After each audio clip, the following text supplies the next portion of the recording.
Minister paused the paying of the carbon tax for only some people, the Liberal Rural Affairs Minister said, well, other people should have elected Liberal MPs if they wanted to be able to afford heating their home or feeding their kids. The Prime Minister has not denounced that viewpoint. In fact, he's doubling down on punishing people elsewhere.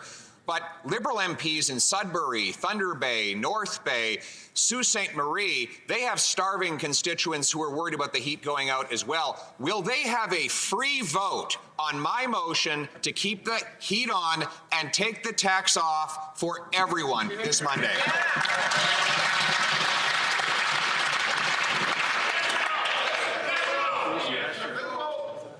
The Right Honourable Prime Minister. Mr. Speaker, as a government, we're phasing out the use of coal because it's dirty and bad for the environment. We're now moving on phasing out home heating oil because it's dirtier, more expensive, and is disproportionately relied upon by lower-income Canadians who don't have other choices. Over 500,000 Ontarians, Mr. Speaker, heat their homes with home heating oil. This program and this approach will not just give them a break, but in working with the Government of Ontario, will deliver heat pumps for Canadians right across the country. I invite Saskatchewan to work with us as well. We need to get Canadians off home heating oil. That's what we're going to do. The Honourable Leader of the Opposition. With an answer like that, he's clearly not worth the cost, and he didn't answer the question as to whether or not his MPs would have a free vote, which begs the question whether his NDP MPs will get a free vote. The Saskatchewan NDP has just voted to endorse my motion to give equal tax-free heat for all Canadians. That is the position of the NDP in BC, Manitoba, and Alberta as well.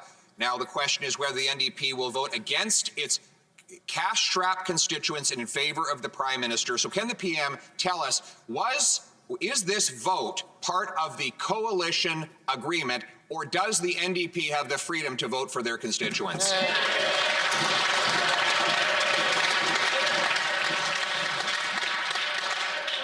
The Right Honourable Prime Minister. Mr. Speaker, the Leader of the Opposition wants to talk about places across the country. Let's talk about them.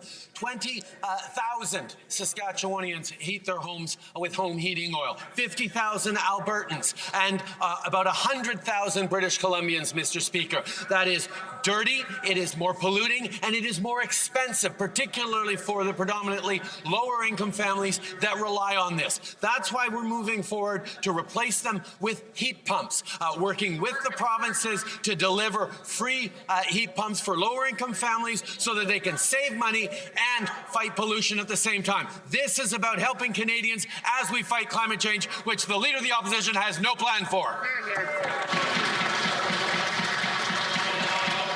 L'honorable chef de l'opposition, the Honourable Opposition Leader. Prime Minister save his political bacon, Mr. Speaker. And we know that because he's now admitted that his carbon tax is not worth the cost of oil for some people in some regions. My motion simply says that all Canadians get the same break. After all, a Canadian is a Canadian is a Canadian. Yesterday, the Prime Minister indicated that he wants to have a carbon tax election on his plan to quadruple the tax to 61 cents a litre on heat, gas, and groceries. So will he confirm whether or not he considers my motion to keep the heat on and take the tax off a confidence vote?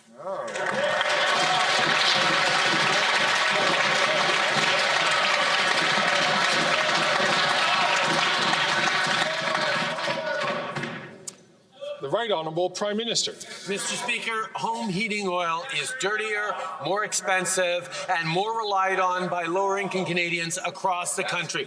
1.3 million households across this country rely on home heating oil.